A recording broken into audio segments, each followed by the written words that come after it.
muri Zimbabwe muri rudadiso. Nhasi rarimwe zuva kusangana kwatiri kuita nhasi uno tati timbokurukuraka nasekuru Nzou. Munotondera paya sekuru Ngara vachitaura nezvasekuru Nzou, uyezve sekuru Mhofu ndivo vaitoti tiki rangu rakaenda nasekuru Nzou. Sekuru Nzou vaigotakurireko tiki iri. Urombo here hwanoshandisa pakuita basa ravo. Regai tikurukure navo zuva ranhasi tinzwe kuti zvakamira sei. Rangu zita ndinonzi Andrew Neshamba. Senguva dzese muri Zimbabwe tinokurudzirai kusubscribe kuDrewmas Media. Drewmas Media taking you to another level.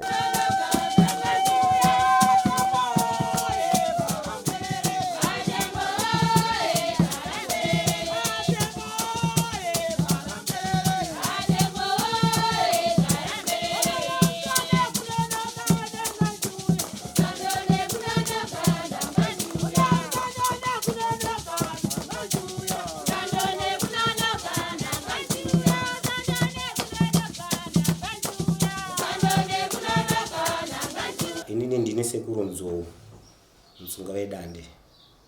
Regai nditaure maerano nezviri kusanganidzikana nazvo zvipinga mupini mukati menyika, mukati mekutakura basa remhepo. Chokutanga pane murume anosvita Mhofu, mukomana uyu ndakagara naye uko kugolf club uko kusangura seke kana seke mambo seke chaichaina naiyo mhepo yaseke inondisiba. Handisi mutsva pakufamba pamatare. Kana wakomana wemaongera wakatouya wakandiridzira wakati Sekuru tisimbisei panhau dzedu dzemhepo. Ndikati aiwa zvamarara muchiridza pasi richakutarisai. Uyu mukomana uyu mera Mhofu akauya achirwara padare. Auya achirwara ndo pasvika inini ndaina unochera mvura nemukombo. Ndobva ndamusvikira ari mumba zvakanzi Nangara. Sekuru Nzou pane muenza asvika. Wakunditurirawo semwana aripo padare. Ndikati tikwasisane, ndobva takwasisana nomuchinda wangu. Ndikati aiwa padare apa dzingwe munhu. Zvikanzi mukomana ari kurwara asonzwa zvakanaka. Ndikati zvasonzwa zvakanaka iye auya pachipatara pane varapi varipo vemhepo. Murapei mukomana munhu asimbe. Zveshuwa takamubatsira Mhofu uyu akauya achirwara. Ndobva tamurapa bva apora. Aiuya mazuva ese anga asingagare padare.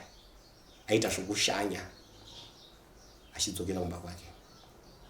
Ndokuchizoti kwandiri ini hana chikafu chakakwana. Ndibatsireiwo nechikafu. Ndikabva ndasvitsa kuna Ngara tobatsira mukomana uyu nechikafu. Ngara Sekuru ndiri mukuona nezviri kumakitchen. Saka handizive kuti chikafu chakaita sei. Ndikati aiwa chikafu chokuti aende kunobika kumba adye chiripo. Ndobva ndasarudza zvandakanhonga ndobva ndamurongedzera. Paiva nemachembere ataigara nawo padare anana maposa. Iyo maovheti ndiye muridzi weploti maposa iyeyo. Ndobva akumbira unenge iri nguva yekunaya mvura. Akukumbira mbeu ndokuchimunhongera shoma shoma zokunojara kuyadhi yake. Paye ndokuchinzi newakomana ngati vakeitsaki sezvo tiri padare hatingagare muimba yemazen'e tiri vanhu vemhepo. Ndikanzwanana newakomana ndikati hongu iroro ndodai. Neniwo onai denga rada kutakurwa nemhepo nokuburikidza kwokusateerera kwatiri kuita tiri pano padare. Ngatibvei paimba yemazen'e. Handei tinovaka tsaki pasango. Zveshuwa takaenda pasango ndobva tavaka dzimba dzedu. Ende dzimba taivaka tichienderana namambo seke. Zvikanzi namambo seke pamakagara pamusuo pachaminuka. Ndobva aifamba napo achidzika kuenda kupasi. Saka pamakagara machinda mugere padare. Ndikati ndiri kuzvinzwa nemunzeve. Ndikati hongu. Saka patigere takatakura dare. Mhofu akaramba achiuya tichifamba tichitsvaga uswa ukanochekwa uko kumasoja uko kuchegutu ndiko kanochekwa ikoko ukauya nepfuma yemasoja ikawirisa uswa padare tikaudzikisa vakomana vakasimudza mota yaubva waenda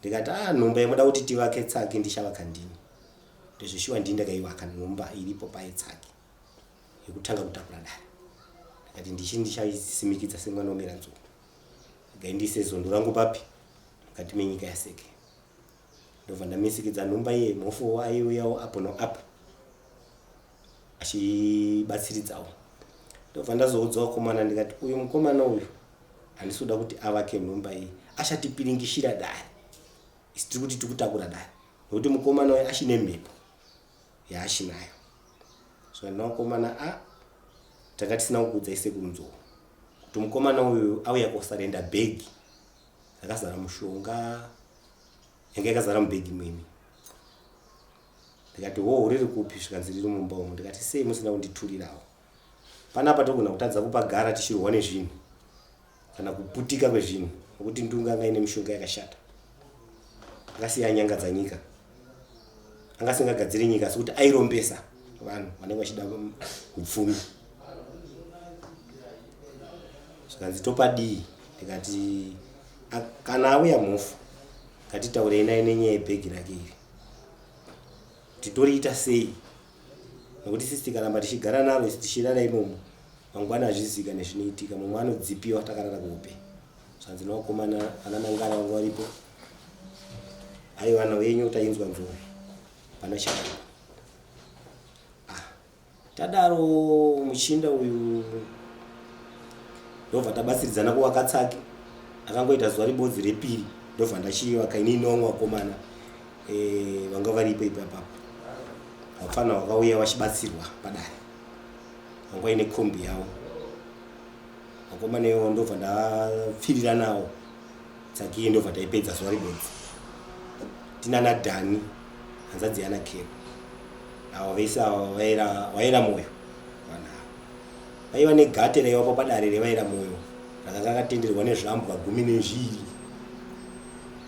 ranga rine nhau yekuZimbabwe uko Great Zimbabwe ndo rimwe dare ranga rakatakurwa tiri pasango apa ndikati vakomana nhau dzenyu ndiri kudzinzwa zvikanzi ngatichivhurei mhemberero yetsaki ende doro rakabikwa vanhu vakauya zvikanzi Sekuru kunze kunenge kwamira mvura ida kunaya saka toita sei ndikati aiwa isine nyaya tichakumbira vakomana kuti dowa risanaye ngarizonaye vanhu vatamba bira zvishuwa paka kunze kwakaita saizvozvo kudzamara kunze kuchene wachena kunze mazuva 2-3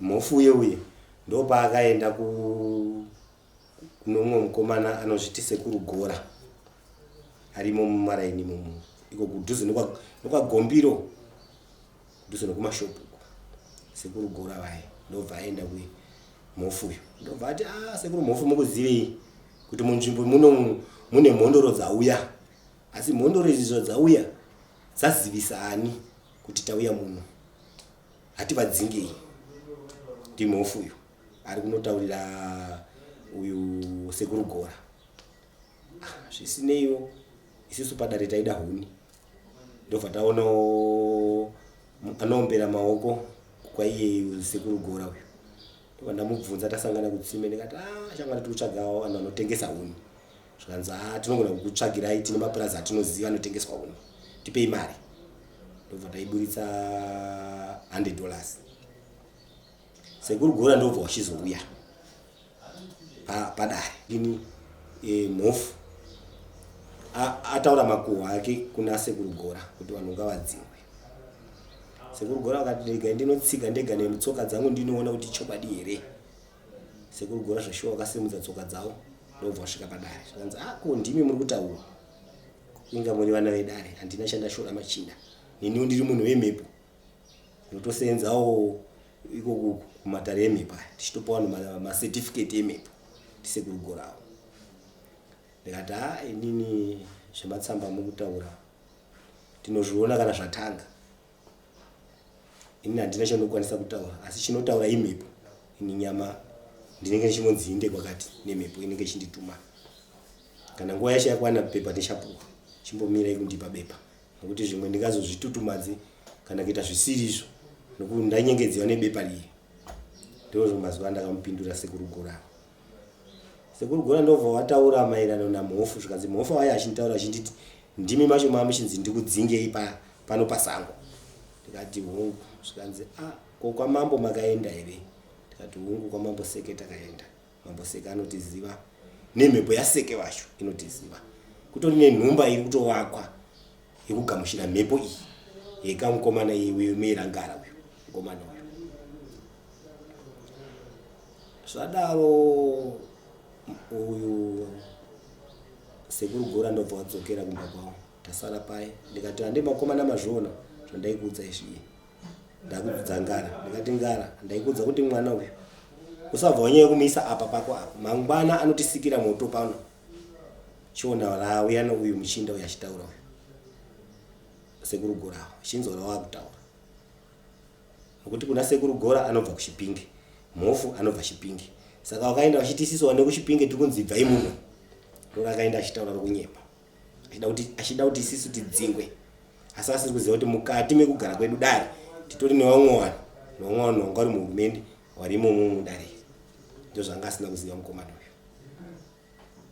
Adaro Mhofu ndobva tati garei zvishoma. Ndobva auya mumwe musi achiti kune motikari dzemapurisa dziri kuuya. Mhanyai musango munohwanda. Isusu bva tatarisana naNgara. Ndikati mota dzemapurisa dzichidei? Tapara mhaka yei? Tauraya munhu tadii? Zvinotitaurira nhema dzakadarodzo. Ndobva tagara. Iye ndobva ati nguva diki uyu hatina muona takaenda akangonyangadika nokuti isango patanga tiri. Ndobva angotsvedza. Ndikati wakomana mazvona zviri kuitiwa nomukomana uyu. Ari kuita mamini tiri padare. Uyu mukomana uyu achatitsvitsa kurefu. Ndopa takazomushedza mumwe musi. Vakomana vandobva vatadza kuita ngo vasiri kunzwa zvandiri kutaura. Wachida kuita kunenge kuzvidza kwekwe kuti Sekuru Nzou munotudzei. Inini pandati kana mazviti mimi munonzwa mhepo inini regai ndidzoke kumashure zvishoma asi mangwana mushandifunga. Muromo wangu wokutaura.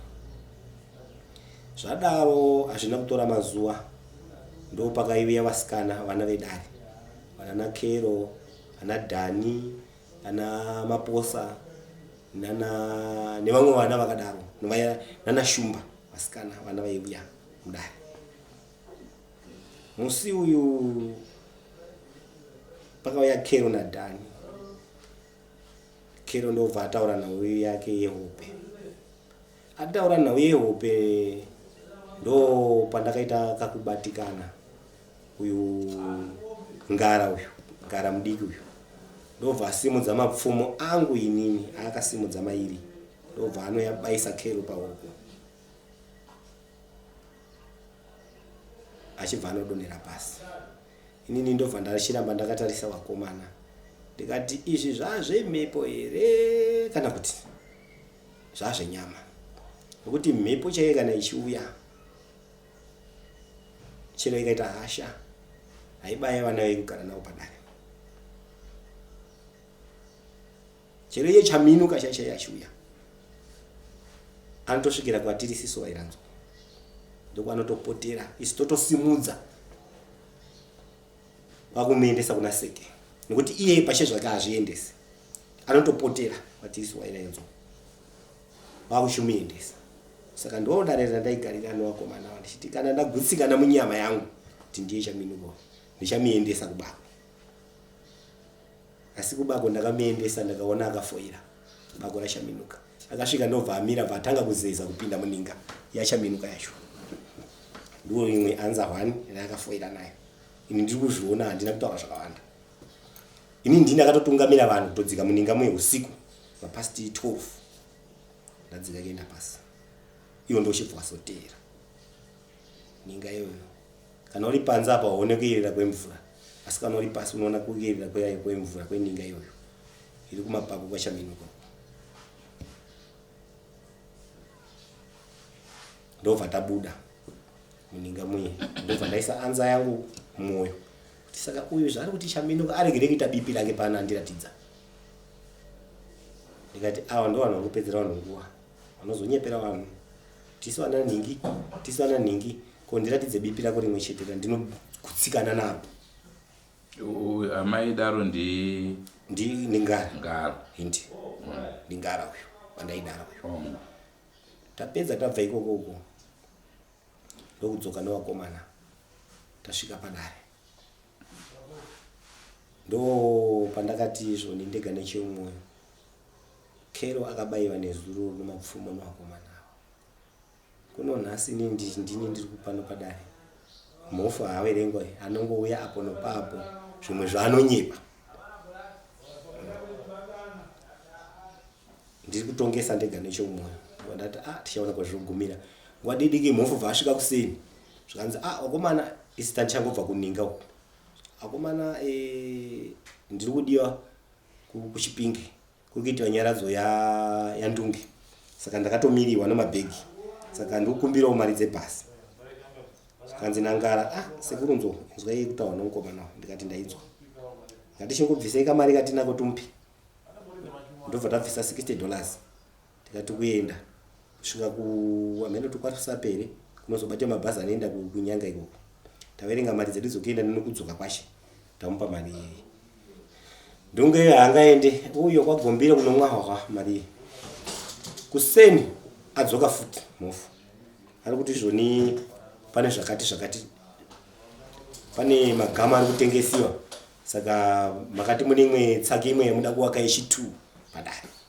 Ndikati hongu. Zvikanzi hazvinetse shamwari. Chiita izvi. Ndobva ndazvinanzerera zvese. Ndobva ndaona ndikati iwewe Ngara usape mwana uyu mari uyu. Nezuro wakamupa mari ichiti ndeyebhazi haana kuenda bvayachiwa. Zvingani zvaita pano tikuverenga domasiso. Uyu mwana uyu mangwana achatitsvitsa kurefu. Iyi mari yari kutaura yemagamuti ngawe nomunhu wacho ari kutengesa magamu iyaya. Tobhadhara munhu ari kutengesa kwete kumupa mari ozouya nomagama acho. Ngara haana kuzvinzwisisa. Ngara ndobva amupa mari 20 US ndobva aenda. Ndobva aita svondo yese. Achiti magamu ndakatenga ndakabhadhara vanhu verori. Rori yacho haingauye nematanda aya. Kutopedzisira isisu futi tatopinda. Tobata matemo kutema magamu tonotenga. Mari iya yakabvisa iye zvakawanda zvaakaita Mhofu. Achitadza ndichiona nemasiso. Kuzodzamara inini ndazonyaradzana naKero. Kero achiti ndafunga kunoripota kumapurisa. Kubayirwa kwandakaitwa nemapfumo naNgara. Ndikamuti Kero usazvitsvage. Chokwadi idi richatonga rega. Vana ava wasiya usavatonge. Usavadzorere chakaipa. Nokuti wakubaya siya zvakadaro. Mangwana zvichatongana. Kanzi alright. Kero ndobva anzwisisa. Ina nozotorawo mamwe mazuva ndiri padare revakomana ava. Nokuti chinhu chainyanya kundibata kwangu kubayiwa kwomusikana uyu nemapfumo pawoko.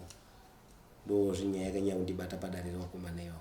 Ndobva ndazvinanzerera ndikati mangwana izvi zvinoshaya kukuzonyarira nazvo izvi. Regai ndigare ndataramuka. Pandataramuka kubva padare apa. Kubva kwandakaita padare takatobva zvokutokonana.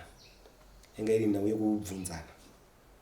Ndo nyaya takapikisana zvakati nevakomana ini ndikati foja yangu iyo vakomana ndakisa pasi. Ndobva ndaitemera pasi ndikati ndaoneka mwana wamera Nzou ndaombera. Ndakubuda mudare renyu. Chisara izvo nyumu chitungamiza dare. Ndobva ndavasiya paye. Ini ndobva ndabuda ndobva usiku. Ndobva ndaenda pamba pa uyu nigini Sekuru Gora. Vandagugudza usiku anga arara Gora. Zvanzi ndiani ndikati ndini Nzou. Kwakanaka kufamba nousiku ndikati hongu kwakanaka. Ndobva abuda paye ndobva tataura ndobva ndamuudza ndikati ndabva padare apa nemhaka yakati. Zvikanzi naSekuru Gora ini ndiri mwana wemusangano mukati menzvimbo ini yegolf club ini Chirara. Totaura nyaya yako makuseni pachena. Joshua kwakachena ndikataurana na Gora ashedza umwe chairman wemayouth imomo totaura nyaya yedu ndozvo ndakaitiwa nakomana rugara pasango asi munhu akakonzesa kuti nhau idzodzi dzosvika ikoko ndi Mhofu zvanzi Mhofu upi ndikati uyu mukomana uyu zvanzi Mhofu munomu aita basa rokuba miriwo huku nombudzi dzavanhu ndikati pamwe mimi ndi munoziva history yake isusu akangouyawo somurapwa padare asi ndozvasi adi atipesanisa padare ini ndakuenda sezvo mandipa pekurara mangwana ndakubuda ndomabudira ndakaita mavari ndobva ndapinda muguta ndobva ndaenda kumba kumasasa pake ndapedza ndobva zuva remangwana bva ndatambira nhamo mbiri ndikati pamwe ndozvo zvaishura umwe muzukuru wangu akabayiwa muna November anga ari musoja akabayiwa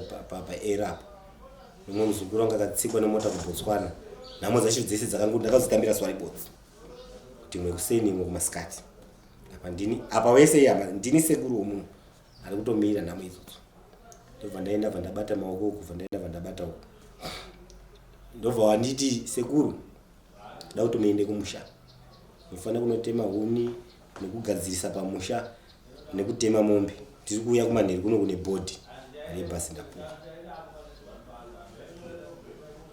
ndio nawe ndichibva ndasvika kwamutoko ndasvika pamusha ndopo ndakazonzwa horomba regudo riye richichema munzeve namuye tsve ndasiya ndakuchitedzera zvandishedza handizive kuti chii chakaitika panguva iyoyo chero nanhasi nemazuva ari kutaura vanhu ava ndinomboti zvikauya zvinondibata kuti ndakasiya rufu ndikakudza dare rezvandanga ndanzwa munzeve nhasi uno wakundiitisa izvi kunge mhaka kana kunge jeri kana kunge ndakaponda munhu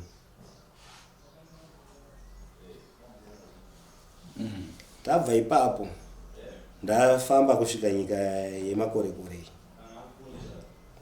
yeDarwin ndabata basa rangu kubva mukaradzi toenda uku kwanhingirikeni kwamatope tobva tadzoka kuno kwamadziva mukomana uyu kuti iye azouye kuDarwin uyu Mhofu akafona kwandiri tichiviga mumwe musoja apo pataiviga tashedziwa apo pamaofisi pana DA apo zvanzi Asekuru Nzou tikukudai kuno ngwadidiki mafurambo tikukudai kuno ende Joshua takasangana tese panzvimbo zvanzi motikari marori akamira endai muperekedzana ine vana ava kune comrade ari kunovigiwa uko akafukwa kwamutoko kumutiwaura ari kuvigiwa pamadziva kungodarika madziva zvishoma pane kachechi keZayoja karipo pane ka10 off mumaraini aripo paipa waira Nzou taenda kuye tanabatsirana nawo basa raiitwa upai rokuti tione kususukidza gamba rione kuzorora mukati menzvimbo iyoyo ndopakafona Mhofu kuseni makadiwa kuri wangu ndikati ndiripo zvikanzi ndine makomba anga ndakugadzirira kumukaradzi ndikati muri kupi zvikanzi ndiri kuHarare makasununguka here ndikati hongu ndakasununguka ndiMhofu uyo apa handisi kuziva kuti ndii zvikanzi ndipei nguva diki diki nendasvika imi muri nechepapi ndikati ndiri pamadziva zvikanzi kana ndapfuura pamba paOliver Mudhukudzi ndichakufonirai kuti shuyai parodhi mondiudza pamuri pacho ndikati hazvina mhosva shamwari uya ndisiri kuziva kuti ndiye mukomana uyo paipai asvika patogeti abva afona muri kupi Sekuru ndikati wapape zvikanzi patogeti yekupedzisira ikupinda pamadziva ndikati alright miraiti mhanya ndobva ndataura namafurambo inasha mafurambo munhu anachitaura yekuti ari kubva kuHarare adi auya ndibatsire uno motikari yako ndimutore sezvo pane kamutunhu zvishoma kubva pane patandiri parufu kuenda patara kana mafurambo motikari ndobva ndapuwa driver yake ndobva ndasimudza motikari nadriver wamafurambo uyu ndobva ndasvika patara paibva tamira hadaumbotora nguva tiri patara pai nguva diki iye abva adzika mukamotikari akuchifona muri papi ndikati tiri pano tine mota yakadai yeblack motikari yamafurambo ndobva auya ndikutona ndiye iye dai akazviona panguva iyoyo kuti handina mufaro nokumugamuchira kwandakaita kuti mhandu iyi chii chaari kuda kwandiri. Ndakazongomhoresana hangu naye asi mumwoyo ndakati ndapatambisire peturu yangu enda unomutambira. Ndamutambira Mhofu, tadzoka parufu pai tasvika tagara, ndakutaurirawo mafurambo, ndakuturirawo mumwe wangu. Mukomana uyu ndakamborarama naye ndiri kuchitungwiza uko kugolf club uko kwana Gombiro uko tiri padare nemukomana uyu. Saka ndiye anga achifona paipeni achifungidzira kuti ndiye asi haasiriye. Nokuti sisi umapota edu atandapuwa iko kuye kurufu kuye mamune chikafu chanchasara fatapakura fatamupa. Panguva yaari kudya ndakutaura namafurambo, komana auya uyu, komana haana kunaka uyu. Zvikanzi sei, ndikati ndinomuziva unhu hwake. Kanzi aiwa haitaurwe pano pazere vanhu, tichazoitaura taakupi, taakumberi. Zvashuwa masoja akauya nguva yekuridza pfuti dzawo, comrade Vharavegi vabva tapedza kuma44 tasimudza motika tichibva paina iye. Takananga kudare kwangu uko pamoyo pachinduduma 1 paota paya. Ataina takwidza tasvika padare.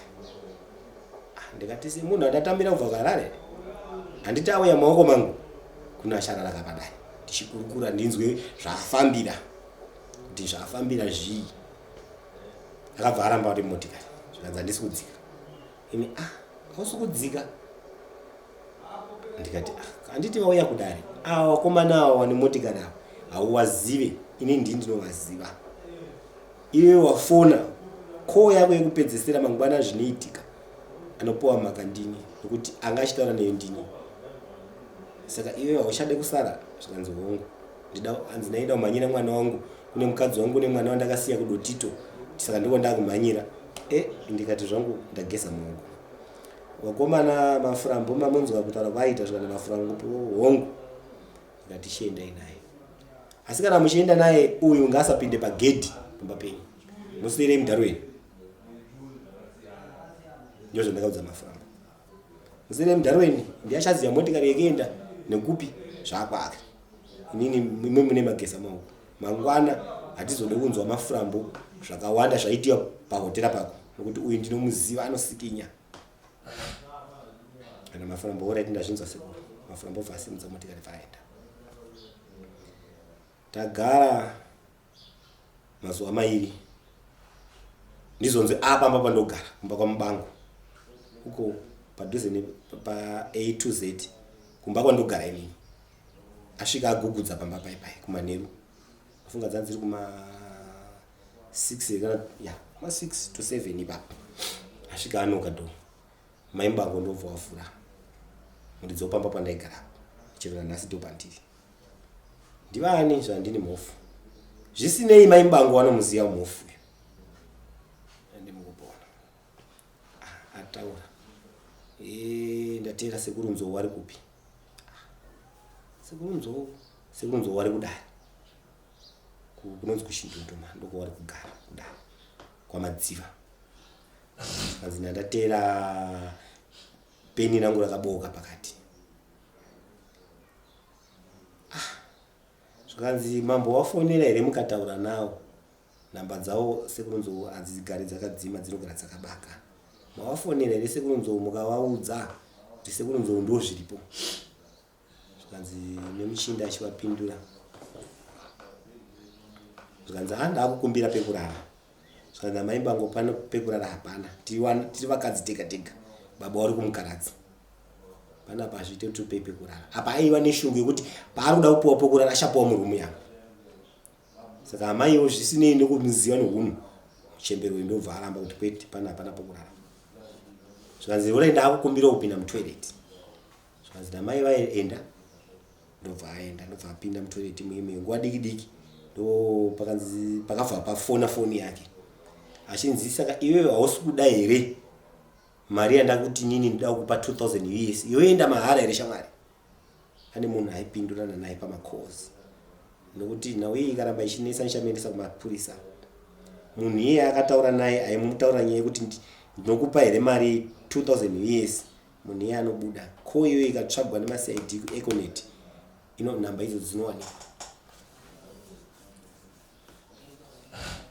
Amai ava ndobva wadzoka zvawobva wapinda muspeya yevana wavo wazviona kuti pane zvaari kutaura vateerera kuti pane munhu ari kupindurana naye.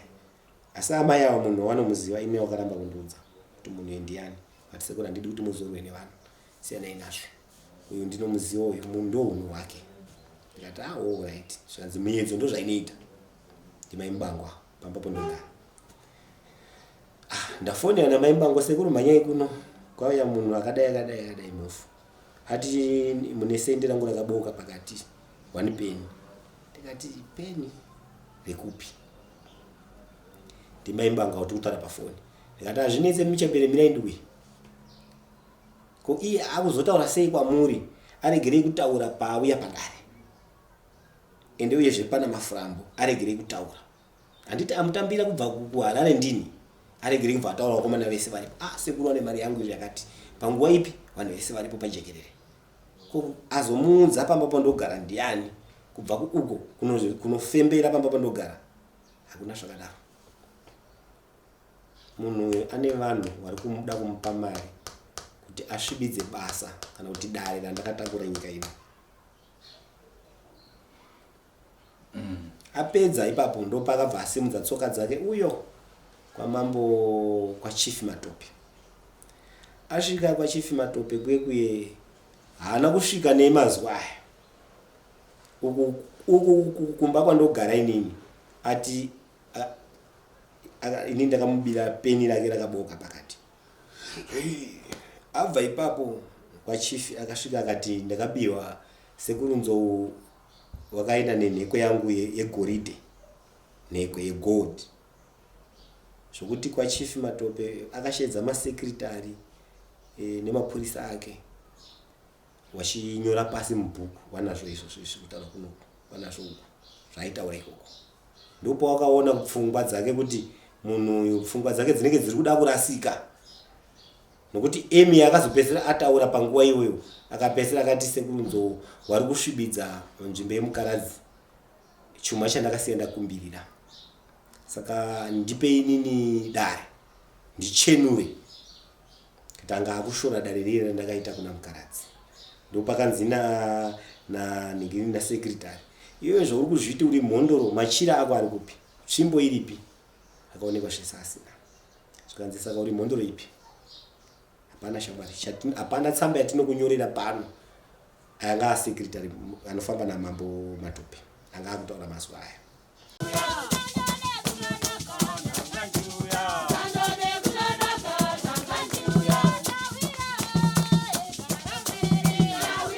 Ndicho chirongwa chatakupai mhuri yeZimbabwe. Ndofunga mazvinzwira, asi hurukuro iyi haina kupera nekuti yakati rebei. Naizvozvo tichakuunzirai zvakare muzuva ramangwana vachitipedzesera vanyatsotitaurawo pamusoro paSekuru Mhofu. Andrew Neshamba ndiro zita rangu. Ngatisanganei mune zvimwe zvirongwa. Musakanganwa kusubscribe kuDrewmas Media. Drewmas Media, taking you to another level.